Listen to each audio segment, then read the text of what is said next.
Salam otak sehat. Selamat datang di channel yang akan membahas seputar alur cerita film. Kita akan melanjutkan cerita tentang Sherlock Holmes masih muda. Cerita sebelumnya, Sherlock yang difitnah telah membunuh Profesor Thompson. Bagaimana kelanjutan ceritanya? Sebelum kita mulai, jangan lupa subscribe dan aktifin lonceng notifikasi kalian. Tidak pakai lama, langsung saja kita mulai mendongengnya. Gas, episode 2. Di awal cerita diperlihatkan Sherlock digiring keluar kamarnya oleh kepolisian, dan Moriarty terkaget melihat situasi itu. Moriarty mencoba menghentikan kepolisian yang menangkap Sherlock, tetapi Moriarty langsung terdiam setelah melihat bangkainya Profesor Thompson. Letnan Lestrade berkata kepada Sherlock kalau dia menjadi tersangka atas pembunuhan Profesor Thompson sesuai dengan bukti darah yang ada di muka dan bekas baju Sherlock. Oh ya, sebelumnya ketika Sherlock digiring oleh kepolisian, dia melihat seorang wanita yang memandanginya. Jadi, di tempat yang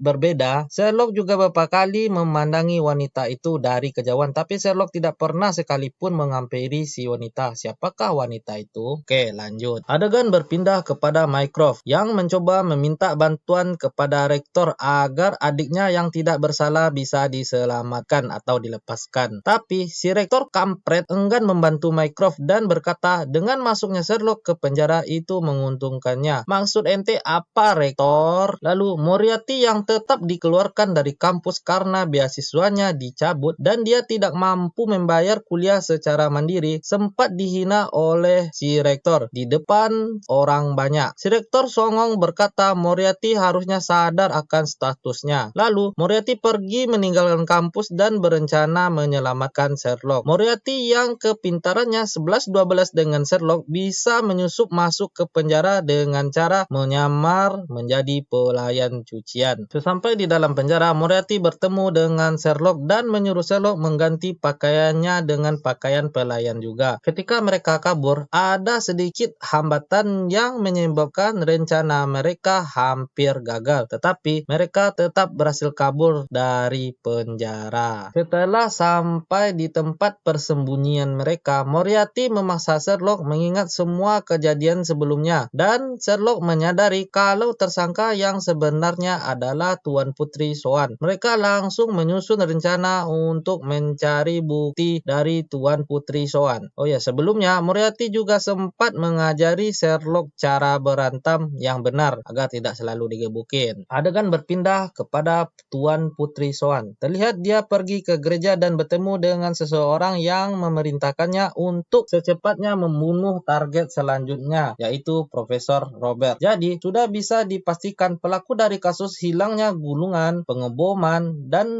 pembunuhan Profesor Thompson adalah Putri Swan. Di sini belum tahu atau belum dijelaskan kenapa seorang putri dari Tiongkok melakukan semua ini. Adegan kembali kepada Sherlock dan Moriarty yang pergi ke kampus dengan cara menyamar menjadi polisi. Lalu, mereka berdua berbagi tugas. Sherlock menyelinap masuk ke kamar Tuan Putri untuk mencari barang bukti atau informasi ya, dan Moriarty menjaga pintu dari luar. Moriarty yang sedang berusaha mengalihkan kepolisian malah kecolongan tanpa menyadari si Tuan Putri Swan masuk ke dalam kamarnya. Dan Sherlock yang sedang mencari barang bukti di kamar Tuan Putri lalu ketangkap basah oleh si Tuan Putri Swan. Sempat terjadi adu jotos antara mereka berdua dan Sherlock hampir dimatiin oleh si Tuan Putri padahal udah dilatih ya. Tapi Sherlock berhasil kabur dari sana. Sesampai di markas persembunyian, Sherlock langsung dimarahin Moriarty karena hampir kalah berantam sama si Tuan Putri padahal sudah diajarin cara berantam. Setelah itu, Sherlock dan Moriarty menganalisa informasi yang didapatkan di kamar Tuan Putri Swan. Sherlock berkata dia melihat sisa kertas yang telah dibakar yang bertulisan L dan K, dan itu adalah kependekan dari nama studio foto, yaitu Lord Kingsley. Dan kertas yang dibakar adalah sebuah foto. Untuk mengetahui foto apa yang dibakar oleh si Tuan Putri, mereka langsung pergi mencari studio itu. Sesampai di tempat fotografer, Sherlock dan Moriarty berhasil mendapatkan informasi. Jadi foto itu mempunyai dua salinan. Satu sudah dibakar oleh Tuan Putri Swan dan satu lagi dipegang oleh Sir Lodge. Lalu Moriarty menyamar sebagai polisi dan pergi ke rumah Sir Lodge. Sesampai di sana, Moriarty berhasil melihat salinan foto yang dibakar membakar Putri Soan. Lalu, sesampai di markas, Moriarty menginfokan foto yang ditemukannya kepada Sherlock. Dan ketika mereka menganalisa fotonya, mereka menyadari 4 orang yang ada di dalam foto adalah profesor-profesor yang menghadiri acara pembukaan gedung sains yang baru, yaitu Profesor Malik, Profesor Thomson, Profesor Theodore, dan Profesor Robert. Mereka berempat duduk bersamaan di depan tepat dekat posisi bom. Jadi, bisa diasumsikan target ledakan bom itu adalah mereka berempat. Tapi sangat disayangkan mereka berhasil diselamatkan oleh Moriarty dan Sherlock ketika ledakan bom terjadi. Tapi walaupun begitu, salah satu dari keempat profesor itu, yaitu Profesor Thomson, telah berhasil dimatiin. Jadi sisa 3 profesor ya. Sherlock dan Moriarty bertanya-tanya apa alasan Tuan Putri Soan menargetkan mereka. Lalu Moriarty mencoba mencari informasi ke kampus. Tapi sesampai di kampus, Moriarty malah dihina oleh kepala pelayan di kampus. Moriarty yang marah dan mengancam kepala pelayan. Sebelumnya ketika dihina oleh rektor dan Moriarty dipandangin sinis sama mahasiswa yang lain, Moriarty juga sempat ngamuk-ngamuk. Jadi di sini agak terlihat ya seperti apa sifat aslinya Moriarty. Oke, lanjut. Tapi alhamdulillah Sherlock dan Moriarty mendapatkan informasi rumahnya Profesor Robert dari seseorang asisten pelayan kampus. Lalu mereka langsung OTW menuju rumah Profesor Robert. Tetapi sangat disayangkan sudah terlambat. Sesampai di sana Profesor Robert sudah meninggoy, dimatiin oleh Tuan Putri Soan. Alasan kenapa Tuan Putri Soan berhasil menemukan lokasi persembunyian Profesor Robert. Jadi ternyata sebelumnya Tuan Putri Soan memata-matai asisten pelayan kampus yang pergi mengantar laporan tugas ke persembunyian Profesor Robert. Setelah mengetahui lokasi persembunyiannya, lalu Tuan Putri Soan menyamar sebagai kurir makanan untuk bisa masuk ke rumah persembunyian. Dan setelah berhasil masuk, Putri Soan langsung menghabisi atau mematiin Profesor Robert. Bersambung.